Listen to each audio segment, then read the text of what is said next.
Kannur central ജയിലിലേക്ക് ലഹരി എറിഞ്ഞു നൽകുന്ന സംഘത്തിലെ ഒരാൾ കൂടി അറസ്റ്റിൽ. പനങ്കാവ് സ്വദേശി റിജിലാണ് പിടിയിലായത്. കേസിൽ രണ്ടുപേരെ നേരത്തെ അറസ്റ്റ് ചെയ്തിരുന്നു. അരുൺ പൂപ്പറമ്പ കണ്ണൂർ ചെയ്യുന്നു. അരുൺ, ഈ ലഹരി എറിയിലേക്ക് തടയാൻ ശക്തമായ നടപടികളിലേക്ക് കടക്കുന്നതിനിടെ എറിഞ്ഞ സംഘത്തിലെ ഒരാൾ കൂടി പിടിയിലായിരിക്കുന്നു. വിവരങ്ങൾ.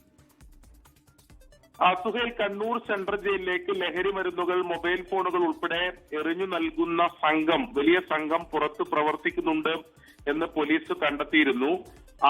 രണ്ടാഴ്ച മുമ്പ് ഈ ജയിലിലേക്ക് മൊബൈൽ ഫോൺ എറിഞ്ഞു നൽകുന്നതിനിടെ പനങ്കാവ് സ്വദേശിയായിട്ടുള്ള അക്ഷയ് എന്ന യുവാവിനെ പിടികൂടുകയും പിന്നീട് പോലീസ് ഇയാളെ വിശദമായി ചോദ്യം ചെയ്യുകയും ചെയ്തിരുന്നു. ഇതിലൂടെയാണ് കൂലിക്ക് വലിയ സംഘം പുറത്ത് പ്രവർത്തിക്കുന്നുണ്ട്, അത് ജയിലിലുള്ള തടവുകാരുമായി കണക്ട് ചെയ്തുള്ള സംഘമാണ് പ്രവർത്തിക്കുന്നതെന്ന് ഉൾപ്പെടെയുള്ള വിവരങ്ങൾ പുറത്തു വന്നത്.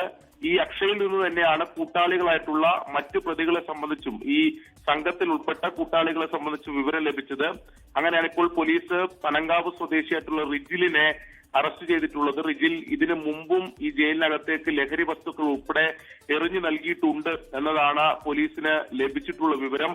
മറ്റൊരു പ്രതി, ആകെ 3 പ്രതികളെ ആണ് നിലവിൽ, അക്ഷയ് ഉൾപ്പെടെ 3 പ്രതികളെയാണ് ഈ ലഹരി കടത്തുമായി ബന്ധപ്പെട്ട്, ജയിലിലേക്കുള്ള കടത്തുമായി ബന്ധപ്പെട്ട് അറസ്റ്റ് ചെയ്തിട്ടുള്ളത്. കൂടുതൽ പേർ ഈ സംഘത്തിലുണ്ട്, അവരിലേക്ക് കൂടി അറസ്റ്റ് ഉണ്ടാകും, അന്വേഷണം ഉണ്ടാകുമെന്നാണ് പോലീസ് ഈ ഘട്ടത്തിൽ അറിയിക്കുന്നത്. ലോകത്തെവിടെയായാലും ഏത് സമയത്തും 24 വാർത്തകളും ഓഗ്മെന്റഡ് റിയാലിറ്റി പാക്കേജുകളും എക്സ്പ്ലെയിനറുകളും വിശദമായി കാണാൻ ഞങ്ങളുടെ യൂട്യൂബ് ചാനൽ നിങ്ങൾക്ക് സബ്സ്ക്രൈബ് ചെയ്യാം.